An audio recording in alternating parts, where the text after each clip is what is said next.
എല്ലാവർക്കും സുഖാണെന്ന് വിശ്വസിക്കുന്നു. ഡെയിലി അപ്ഡേറ്റിലേക്ക് എല്ലാ ആളുകൾക്കും സ്വാഗതം. നാളെ മാർച്ച് 16-ാം തീയതിയും തുടർന്നുള്ള ദിവസങ്ങളിലും നിങ്ങൾ ശ്രദ്ധിക്കേണ്ട വളരെ പ്രധാനപ്പെട്ട കാര്യങ്ങളാണ് ഈ ഒരു വീഡിയോയിൽ വ്യക്തമാക്കുന്നത്. വീഡിയോയുടെ സംശയങ്ങളിലേക്ക് കടക്കുന്നതിന് മുമ്പ് കൂടുതൽ ആളുകളിലേക്ക് ഇൻഫർമേഷൻ എത്താൻ ഷെയർ ചെയ്യുക, ലൈക്ക് ചെയ്യുക, ഫേസ്ബുക്കിലൂടെ കാണുന്ന ആളുകൾ ഫോളോ ചെയ്യുക. വീഡിയോയുടെ വിശദമായ വിവരങ്ങളിലേക്ക് വരാം.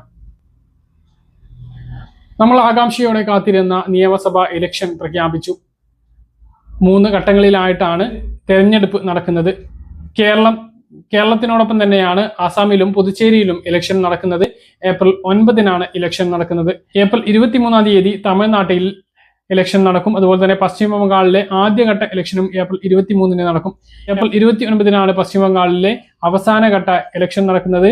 3 ഘട്ടങ്ങളിലായിട്ടാണ് രാജ്യത്ത് 5 ഇടങ്ങളിലേക്കായിട്ടുള്ള ഇലക്ഷൻ നടക്കാൻ വേണ്ടി പോകുന്നത്. എല്ലായിടത്തെയും തെരഞ്ഞെടുപ്പ് ഫലം വരുന്നത് മെയ് 4-ാം തീയതി ശനിയാഴ്ചയാണ്. അപ്പോൾ കാത്തിരിപ്പുണ്ട്. നമ്മുടെ സംസ്ഥാനത്ത് 25 ദിവസത്തിലധികം കാത്തിരിക്കണം വോട്ടെടുപ്പ് കഴിഞ്ഞതിന് ശേഷം ഫലപ്രഖ്യാപനത്തിന് വേണ്ടിയിട്ടുള്ളത് എന്നുള്ളതാണ്.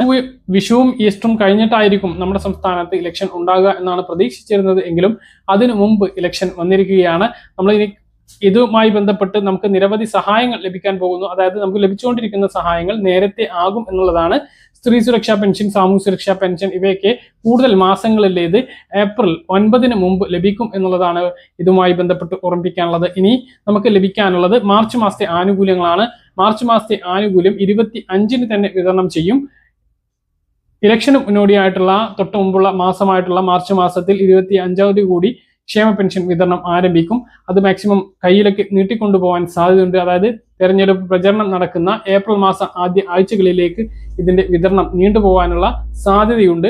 അതോടൊപ്പം തന്നെ വിഷു ഈസ്റ്ററിന്റെ പേര് പറഞ്ഞുകൊണ്ട് ഏപ്രിൽ മാസത്തെ പെൻഷൻ നേരത്തെ വിതരണം ചെയ്യും. അതും ഏപ്രിൽ 9-ന് മുമ്പ് വിതരണം ചെയ്യും. അങ്ങനെ 4000 രൂപയായിരിക്കും ഒരുമിച്ച് ഏകദേശം 10 ദിവസത്തിന് ഇടവേളകളിലായിട്ട് ലഭിക്കാൻ പോകുന്നത്. ചിലപ്പോൾ, ഉറപ്പില്ല, ചിലപ്പോൾ മെയ് മാസത്തെ പെൻഷനും ഈ ഒരു 2 മാസത്തെ മുൻകൂറായി അഡ്വാൻസ് എന്നൊക്കെ പറഞ്ഞ് വിഷു ഈസ്റ്ററിനോടനുബന്ധിച്ച് മുൻകൂറായി എന്നൊക്കെ പറഞ്ഞുകൊണ്ട് വിതരണം ചെയ്യാനുള്ള സാധ്യതയുണ്ട്.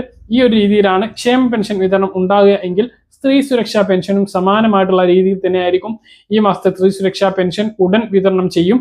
ഇതുകൂടാതെ ഏപ്രിൽ 9-ന് മുമ്പ് തന്നെ ഏപ്രിൽ മാസത്തെ സ്ത്രീ സുരക്ഷാ പെൻഷനും വിതരണം ചെയ്യുന്നതാണ്. അത് മെയ് മാസത്തേതും അഡ്വാൻസ് ആയിട്ട് വിതരണം ചെയ്യാനുള്ള സാധ്യതയുണ്ട്. അപ്പോൾ സ്ത്രീ സുരക്ഷാ പെൻഷൻ 3000 രൂപ വരെ പ്രതീക്ഷിക്കാം. ക്ഷേമ പെൻഷൻ ഏപ്രിൽ 9-ന് മുമ്പ് 6000 രൂപ വരെ പ്രതീക്ഷിക്കാം. ഈ ഒരു രൂപത്തിലുള്ള വിതരണം ഉണ്ടാവും. കണക്ട് ടു വർക്ക് സ്കോളർഷിപ്പിന്റെ വിതരണവും ഇതേ രീതിയിൽ ഉണ്ടാവും. മാർച്ച് മാസത്തേത് വിതരണം ചെയ്തു. ഇനി ഏപ്രിൽ മെയ് മാസത്തേത് ഇതിനു മുമ്പ് ലഭിക്കാനുള്ള സാധ്യത കൂടുതലാണ്.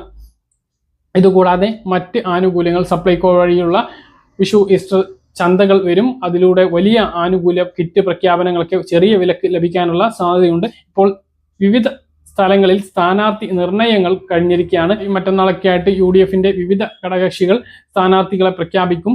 ആദ്യഘട്ടത്തിൽ ലീഗ് സ്ഥാനാർത്ഥികളെ പ്രഖ്യാപിക്കാനാണ് സാധ്യത. അപ്പോൾ വലിയ താമസമില്ലാതെ തെരഞ്ഞെടുപ്പ് ചൂട് നമ്മുടെ സംസ്ഥാനത്ത് ആരംഭിക്കുന്നതാണ്.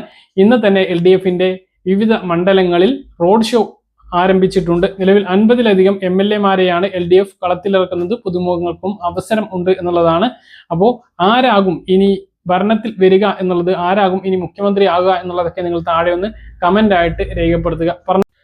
ഗ്യാസ് വിതരണവുമായി ബന്ധപ്പെട്ട ഏറ്റവും പുതിയ അപ്ഡേറ്റ് ആണ് ഇനി പറയുന്നത്. നമ്മുടെ സംസ്ഥാനത്ത് വിവിധ ഇടങ്ങളിൽ പൈപ്പ് വഴി പാചകവാതകം വിതരണം തുടങ്ങിയിട്ടുണ്ട്.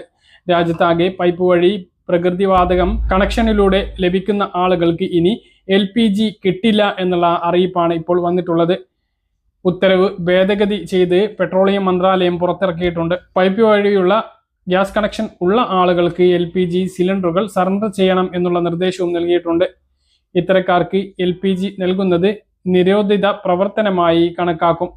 ഇരട്ട കണക്ഷനുകൾ ഒഴിവാക്കുന്നതിനുള്ള നടപടിയാണിത്. അതേസമയം യുദ്ധ പശ്ചാത്തലത്തിൽ രാജ്യത്തെ പാചകവാതക സിലിണ്ടർ പ്രതിസന്ധി പരിഹരിക്കുന്നതിന് വേണ്ടി നയതന്ത്ര നീക്കവുമായി ഇന്ത്യയുടെ ഇടപെടൽ.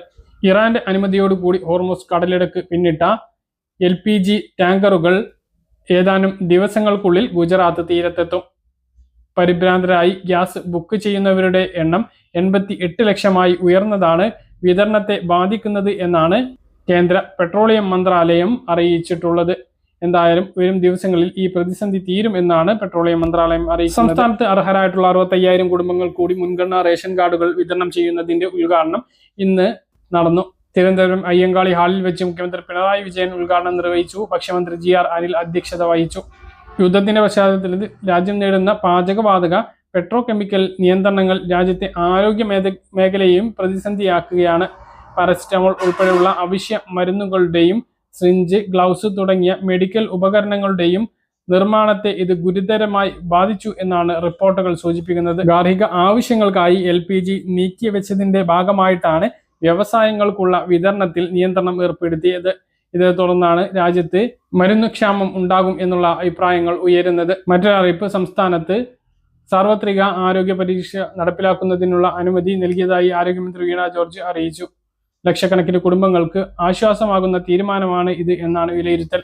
കാരുണ്യ, കാസ്പ്, കാരുണ്യ ബെനവലന്റ് ഫണ്ട്, മെഡിസെപ്പ്, മറ്റ് ഇൻഷുറൻസ് പദ്ധതികൾ തുടങ്ങിയവയിൽ ഉൾപ്പെടാത്ത മിസ്സിംഗ് മിഡിൽ വിഭാഗങ്ങളിൽ കൂടിയായിട്ടുള്ള ആരോഗ്യ പരിരക്ഷ ഉറപ്പു വരുത്തുന്നതിനാണ് പദ്ധതി ആവിഷ്കരിച്ചത്. മുഖ്യമന്ത്രിയുടെ നിർദ്ദേശപ്രകാരം കഴിഞ്ഞ ഒരു വർഷത്തിനുള്ളിൽ നടപ്പിലാക്കിയതാണ് ഈ പദ്ധതി. വിവിധ തലങ്ങളിലുള്ള ചർച്ചകളുടെയും പരിശോധനകളുടെയും അടിസ്ഥാനത്തിലാണ് എല്ലാവർക്കും ആരോഗ്യ പരിരക്ഷാ പദ്ധതി സർക്കാർ അംഗീകാരം നൽകിയത്.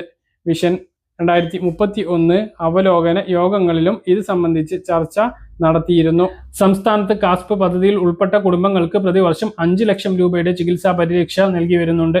42 ലക്ഷം കുടുംബങ്ങൾക്കാണ് കാസ്പ് പദ്ധതി പ്രകാരം കാർഡുള്ളത്. ഇതിനു പുറമെ കാസ്പ് പദ്ധതിയിൽ ഉൾപ്പെടാത്ത വാർഷിക വരുമാനം 3 ലക്ഷം രൂപയ്ക്ക് താഴെയുള്ള കുടുംബങ്ങൾക്ക് കാരുണ്യ ബെനവലന്റ് ഫണ്ട് വഴി 2 ലക്ഷം രൂപയുടെ ചികിത്സയും, വൃക്ക അനുബന്ധ രോഗികൾക്ക് 1 ലക്ഷം കൂടി അധികം, അതായത് 3 ലക്ഷം രൂപയുടെ ആനുകൂല്യവും ചികിത്സാ സഹായവും ഈ പദ്ധതി പ്രകാരം നൽകി വരുന്നുണ്ട്. സ്റ്റേറ്റ് ഹെൽത്ത് ഏജൻസിയെ തുടർന്ന് നടപടികൾ സ്വീകരിക്കാൻ ചുമതലപ്പെടുത്തിയിട്ടുണ്ട്. രാജ്യത്ത് ഏറ്റവും കൂടുതൽ സൗജന്യ ചികിത്സ നൽകുന്ന സംസ്ഥാനമാണ് കേരളം. 5 വർഷം കൊണ്ട് 8,425 കോടി രൂപയുടെ സൗജന്യ ചികിത്സയാണ് നൽകിയിട്ടുള്ളത്. ഓരോ ചികിത്സാ പദ്ധതിയിലും അംഗമല്ലാത്ത ലക്ഷക്കണക്കിന് കുടുംബങ്ങൾക്ക് ഇത് ആശ്വാസമാകും. കാര്യങ്ങൾ കൃത്യമായിട്ട് മനസ്സിലാണെന്ന് കരുതുന്നു. ഇതുപോലെ ഇൻഫർമേഷൻ ലഭിക്കാൻ ചാനൽ സബ്സ്ക്രൈബ് ചെയ്യുക, ബെല്ലൈക്കൺ എനേബിൾ ചെയ്ത് വെക്കുക. മറ്റൊരു വീഡിയോ വീണ്ടും കാണാം. ദൂരേക്കും.